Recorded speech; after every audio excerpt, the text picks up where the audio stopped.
I think part of what I love about this film is seeing the Sussex Downs in a full-blown summer. It's beautiful. As well. Can you tell me about the experience of filming this? And also I believe you were near Ian's real-life home as well, in some ways, or not far anyway. I don't know about that, possibly. I love working in England. It's one of my favorite places to work. I find it, I love the crews, I love the culture on set, I love working in England. And working outside of Rye, it was beautiful. It was beautiful. That house, which is a bed and breakfast, which anybody can go to if they want to, is a beautiful place that has animals everywhere. So we would arrive to work and, dogs would come and say hello and ducks would come and say hello. And I think there was a lamb and, it was really, we were very comfortable there. It was beautiful. Those locations are stunning, and so it was really fun to go to work every day. Do you think it's good for fans to view Sherlock maybe through your character's eyes, which is that of a cranky old man who's slowly losing his mind? Well, I think it's interesting to think about any person of renown who is known for one particular thing that then age will diminish.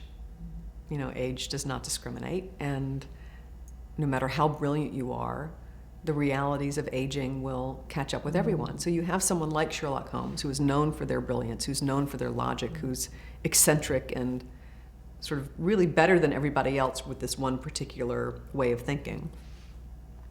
And when that starts to dim, what happens? What happens to that person? How do they adjust? How do they deal with it? How does it affect their life? How do they, excuse me, it's my stomach on. I'm jet lagged.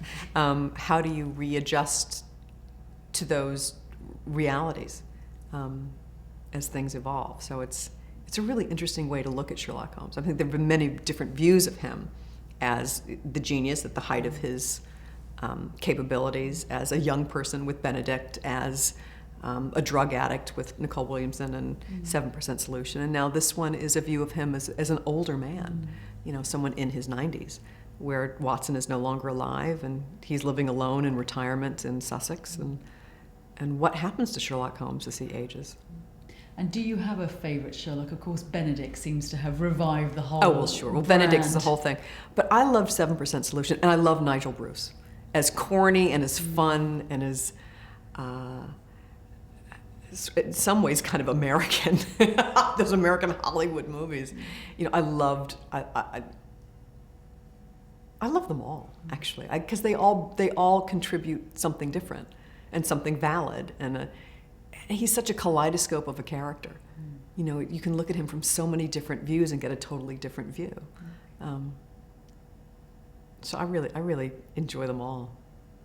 And now I love Ian, How important is it to see Sherlock as a vulnerable old man as well? We don't see many portrayals of vulnerability in old age in a mainstream movie. Yeah, not very often. There was something that happened with, there was a movie called Robin and Marian,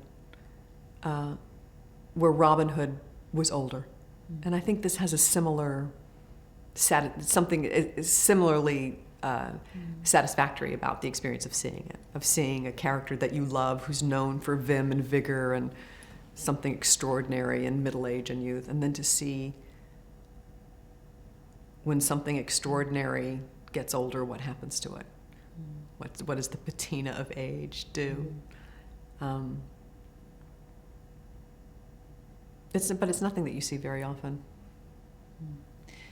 There's something about being a legend in your own lifetime, Yes. which is what Sherlock becomes. I mean, I think you've successfully avoided some of the downsides of fame and being in the spotlights. I think you've done that. But do you understand what it must be? You must understand. It's got to be very difficult. I mean, that type of fame. I'm not famous. I'm well known, but there's a big difference between being well known and being famous. The pressure that is very difficult, and I can only imagine what that's like. And also the pressure to keep it up. The expectations that everyone has of you. When you don't know someone and they know everything about you, you're constantly at a disadvantage. That's got to be very, very hard.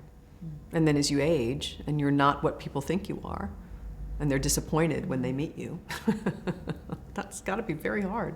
I don't think anybody could be disappointed meeting you. Oh, well, you'd be surprised.